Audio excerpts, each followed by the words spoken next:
ಮಹಾಪ್ರಭುಗಳೇ ನೀವೇನಿಲ್ಲಿ, ಮಹಾಪ್ರಭುಗಳು ಅಂದರೆ ನೀವುಗಳೇ, ಪ್ರಜೆಗಳು, ನಾಗರಿಕರು. ನೀವಿಲ್ಲದೆ ಮತದಾನ ಇಲ್ಲ, ದೇಶದಲ್ಲಿ ಪ್ರಧಾನಮಂತ್ರಿನೂ ಇಲ್ಲ, ಮುಖ್ಯಮಂತ್ರಿನೂ ಇಲ್ಲ, ಸಚಿವನೂ ಇಲ್ಲ, ಶಾಸಕರೂ ಇಲ್ಲ. ಇಂಥ ದೇವ್ರುಗಳು ನೀವು, ಪ್ರಜೆಗಳು ದೇವ್ರುಗಳು ಅಂದಮೇಲೆ ಆ ದೇವ್ರಿಗೆ ಮತದಾನದ ಕುರಿತು, ಚುನಾವಣಾ ಆಯೋಗದ ಕುರಿತು ಗೊತ್ತಿರಲೇಬೇಕು. ಆವಾಗ ನಿಮ್ಮ ಮೇಲೆ ನಿಮ್ಗೊಂದು ಗ್ಯಾರಂಟಿ ಇರುತ್ತೆ, ನಿಮ್ಮ ಮತದಾನದ ಮೇಲೆ ನಿಮ್ಗೊಂದು ಗ್ಯಾರಂಟಿ ಇರುತ್ತೆ. ಈ ಗ್ಯಾರಂಟಿ ಬರಬೇಕು ಅಂದರೆ ನೀವು ಗ್ಯಾರಂಟಿ ನ್ಯೂಸ್ ನೋಡಲೇಬೇಕಾಗುತ್ತೆ. ನಾನು ಕಾರ್ತಿಕ್ ರಾಯ್ಕರ್. ಬನ್ನಿ ಹಾಗಾದರೆ ತಡ ಮಾಡೋದು ಬೇಡ, ವಿಷಯಕ್ಕೆ ಹೋಗೋಣ. ಭಾರತದ ಮೊದಲ ಚುನಾವಣಾ ಆಯುಕ್ತರು ಸುಕುಮಾರ್ ಸೇನ್. ಭಾರತದಲ್ಲಿ ಮೊದಲ ಜನರಲ್ ಎಲೆಕ್ಷನ್ ಅಂದರೆ ಸಾರ್ವತ್ರಿಕ ಚುನಾವಣೆ ನಡೆದಿದ್ದು 1951-52 ಮಧ್ಯದಲ್ಲಿ. ಮೊದಲ ಚುನಾವಣೆಯಲ್ಲಿ 17.3 ಕೋಟಿ ಮತದಾರರು ನೋಂದಾವಣಿ ಮಾಡಿಸಿದ್ರಂತೆ.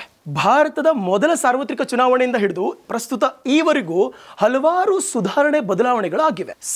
1988ರವರೆಗೂ ಭಾರತದಲ್ಲಿ ಮತದಾನ ಚಲಾಯಿಸಲು ಬೇಕಾಗಿರುವ ಕನಿಷ್ಠ ವಯಸ್ಸು 21 ಆಗಿತ್ತು. 1988ರ 61ನೇ ತಿದ್ದುಪಡಿ ಬಂದ ನಂತರ ಆ 21 ವಯಸ್ಸಾಗಿದ್ದು 18 ವಯಸ್ಸಿಗೆ ಇಳಿಕೆ ಆಗುತ್ತೆ. ಅಂದರೆ ಇವಾಗ ನಮಗೆ ಮತದಾನ ಮಾಡೋಕ್ಕೆ ಕನಿಷ್ಠ 18 ವಯಸ್ಸು ಆಗಿರಬೇಕು. ನಮ್ಮ ಭಾರತದಲ್ಲಿ ಒಟ್ಟು 3 ವಿಧದ ಚುನಾವಣಾ ಆಯೋಗಗಳಿವೆ. ಮೊದಲನೇದು ಕೇಂದ್ರ ಚುನಾವಣಾ ಆಯೋಗ, ಎರಡನೇದು ರಾಜ್ಯ ಚುನಾವಣಾ ಆಯೋಗ, ಮೂರನೇದು ಸಹಕಾರ ಚುನಾವಣಾ ಆಯೋಗ. ಈ ಮೊದಲನೇದು ಕೇಂದ್ರ ಚುನಾವಣಾ ಆಯೋಗ ಇದೇನು ಕೆಲಸ ಮಾಡುತ್ತೆ? ಇದು ಯಾರ ಚುನಾವಣೆಯನ್ನು ನಡೆಸುತ್ತೆ? ಕೇಂದ್ರ ಚುನಾವಣಾ ಆಯೋಗ ಲೋಕಸಭೆ, ರಾಜ್ಯಸಭೆ, ರಾಷ್ಟ್ರಪತಿ, ಉಪರಾಷ್ಟ್ರಪತಿ, ವಿಧಾನಸಭೆ, ವಿಧಾನ ಪರಿಷತ್ತಿನ ಚುನಾವಣೆಯನ್ನು ನಡೆಸೋದೇ ಕೇಂದ್ರ ಚುನಾವಣಾ ಆಯೋಗ. ಇನ್ನು ಎರಡನೇದು ರಾಜ್ಯ ಚುನಾವಣಾ ಆಯೋಗ. ರಾಜ್ಯ ಚುನಾವಣಾ ಆಯೋಗ ಸ್ಥಳೀಯ ಸರ್ಕಾರದ ಚುನಾವಣೆಗಳನ್ನು ನಡೆಸುತ್ತೆ. ಈ ಸ್ಥಳೀಯ ಸರ್ಕಾರದಲ್ಲಿ 2 ಬರುತ್ತೆ. ಒಂದು ನಗರ ಸ್ಥಳೀಯ ಸರ್ಕಾರ, ಇನ್ನೊಂದು ಗ್ರಾಮೀಣ ಸ್ಥಳೀಯ ಸರ್ಕಾರ. ನಗರ ಸ್ಥಳೀಯ ಸರ್ಕಾರದಲ್ಲಿ ಯಾವ ಚುನಾವಣೆಗಳು ನಡೆಯುತ್ತೆ? ಹಾಗಾದರೆ ನಗರ ಸ್ಥಳೀಯ ಚುನಾವಣೆಯಲ್ಲಿ ಪುರಸಭೆ, ನಗರಸಭೆ, ಮಹಾನಗರ ಪಾಲಿಕೆಯ ಚುನಾವಣೆಗಳನ್ನು ನಡೆಸಲಾಗುತ್ತೆ. ಇನ್ನು ಗ್ರಾಮೀಣ ಸ್ಥಳೀಯ ಸರ್ಕಾರದಲ್ಲಿ ಗ್ರಾಮ ಪಂಚಾಯಿತಿ, ತಾಲೂಕ್ ಪಂಚಾಯಿತಿ, ಜಿಲ್ಲಾ ಪಂಚಾಯಿತಿಯ ಚುನಾವಣೆಗಳನ್ನು ನಡೆಸಲಾಗುತ್ತೆ. ಇನ್ನು ಮೂರನೇದು ಸಹಕಾರ ಚುನಾವಣಾ ಆಯೋಗ.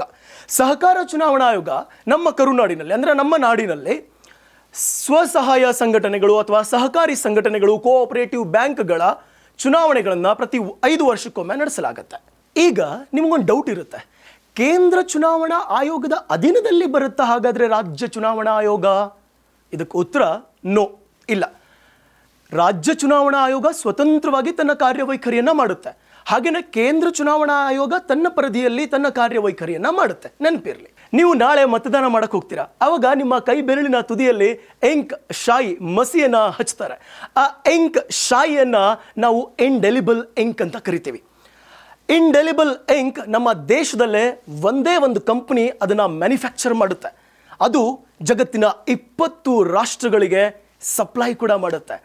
ಆ ಕಂಪನಿ ಇರೋದು ನಮ್ಮ ಈ ಪುಣ್ಯಭೂಮಿ ಕರುನಾಡಿನಲ್ಲಿ ಅಂತ ಹೇಳೋಕ್ಕೆ ನಮಗೆ ತುಂಬ ಹೆಮ್ಮೆ ಆಗುತ್ತೆ. ಅದು ಕರುನಾಡಿನ ಸಾಂಸ್ಕೃತಿಕ ನಗರಿ ಮೈಸೂರಿನಲ್ಲಿದೆ. ನಾಳೆ ನೀವು ಹೋಗಿ ನಿಮ್ಮ ಕೈಯಲ್ಲಿ ಆ ಇಂಡೆಲಿಬಲ್ ಇಂಕನ್ನು ಹಚ್ಕೊಂಡು ಮತ ಚಲಾಯಿಸಿ. ಮತದಾನದ ಹಕ್ಕು ನಮ್ಮೆಲ್ಲರ ಆದ್ಯ ಕರ್ತವ್ಯ. ಮರೆಯದಿರಿ ಮತದಾನವ ಮಾಡಲು. Guarantee guarantee guarantee. ಇದು ಗ್ಯಾರಂಟಿ ನ್ಯೂಸ್. ಸುದ್ದಿ ಖಚಿತ, ನ್ಯಾಯ ನಿಶ್ಚಿತ. ಗ್ಯಾರಂಟಿ ನ್ಯೂಸ್, ಸುದ್ದಿ ಖಚಿತ, ನ್ಯಾಯ ನಿಶ್ಚಿತ.